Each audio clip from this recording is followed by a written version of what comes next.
Jump scares. It's the horror trope that simply won't die. When a director isn't good enough at setting tone or using atmosphere to generate legitimate scares, they turn to a loud sound or unexpected face to make you jump. But this isn't scary, it's just startling. And it's worse than that, because it's also cheap and annoying. Especially in Lithium, Inmate 39, the new horror game from Canu Arts.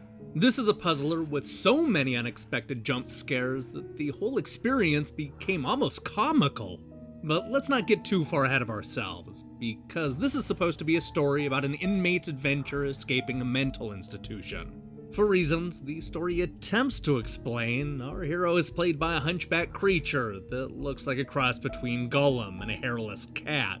He slowly meanders through the hospital, solving puzzles and dodging the many obstacles littering the path. This is gonna be a negative review, so perhaps we should start with some of the things I actually liked about Lithium Inmate 39. For starters, the graphics are genuinely creepy and the setting is immediately compelling. I also think the odd character design works, even though I found the hero to be a bit on the ugly side. Between the voiceovers and small touches made throughout the levels, you can see traces of a good game hiding in the darkness. But don't be fooled by what at first appears to be a thick layer of dread, because practically every element of this train wreck is conspiring against the good of the game. This is an adventure for people who wish Resident Evil had more clumsy platforming sections and no real scares. It's a game for people who like cheap deaths from enemies and traps they won't see coming. A game for people who prefer their voice acting to be performed by somebody who just mumbles all their lines. I would really like to understand why my surroundings look decayed. I can't tell if everything I see is real. At this point, I'm not even sure if my deepest fears are unfounded. For what purports to be a puzzle game, Lithium Inmate 39 has very little variety to speak of. Your goal is basically the same from one section to the next. You find a key, and then you open the door.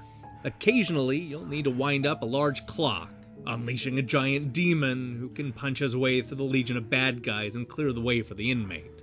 This is the game's loop, forever sending you searching for keys and winding up clocks. This wouldn't be so bad if the controls weren't always working against you. Like a lot of horror games from the 1990s, Lithium employs fixed camera angles for a more dramatic look. The problem is, these angles stink, often pointing away from where you're trying to go. They also make it nearly impossible to see landmines and other traps scattered around, killing our enemy without any notice. The camera issue is especially bad when running away from the game's many enemies. Because the game is constantly switching angles, it's hard to keep track of where you're going. I would think I'm running one way and then get completely turned around because the camera switches 3 times in only a few seconds. It's the very definition of disorienting. And if that wasn't bad enough, much of the game hinges on pinpoint accurate jumps. Even if you can get the camera to cooperate, you'd still be left with sluggish controls that are woefully unprepared for the platforming challenges. Simple things like jumping over a spike trap becomes a frustrating affair because of the way the character stumbles about.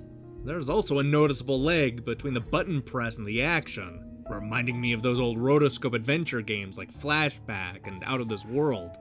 Between the crummy camera and the unacceptably bad gameplay, I had a seriously difficult time navigating these stages. No matter how careful I was, it always felt like I was just seconds away from a hand reaching out of the wall, a landmine detonating, or one of those grotesque enemies ripping me apart. Very few of these deaths felt justified, and most can be explained away by the awful controls and simply not being able to see my surroundings. And if you're expecting the game to suddenly improve when the clock giant shows up, then be prepared for a crushing disappointment. No part of this game is fun to play. But even if you were somehow able to overlook the gameplay issues, the constant cheap deaths, the repetitive puzzles, the untenable camera controls, and yes, even the monotone voice acting, you would still be left with a horribly buggy game where a crash or required restart is around every corner. I ran into a number of situations where a hero would float in the air, almost as if he was indefinitely running in place. There were other times when the game refused to advance the puzzles, allowing me to literally walk through the enemies. And then there are the crashes. which happened a lot more after the most recent patch. The most frustrating part of Lithium Inmate 39 is that you can occasionally see a good game lurking in the shadows. I could see this being a reasonably fun horror-fueled adventure if only they reworked the camera and tightened up the control. But the game I played seemed determined to make every wrong gameplay decision, creating a vacuum of fun that overstays its welcome. If there's any justice in this world, Lithium will be the game that finally kills the jump scare trope once and for all. Hey, thanks for watching our review. I know a lot of you are celebrating Halloween this weekend, so I wanted to bring at least one horror-themed review today. Just wish it was for a better game. But perhaps my luck will improve, as I'm currently going through a survival horror game called Wick, and I still need to jump online and check out Hide and Shriek. I'm also hard at work on this year's 32-day Christmas special, which I'll be announcing in the coming weeks. In the meantime, I recommend you click that subscribe button and support what we're doing here. Until then,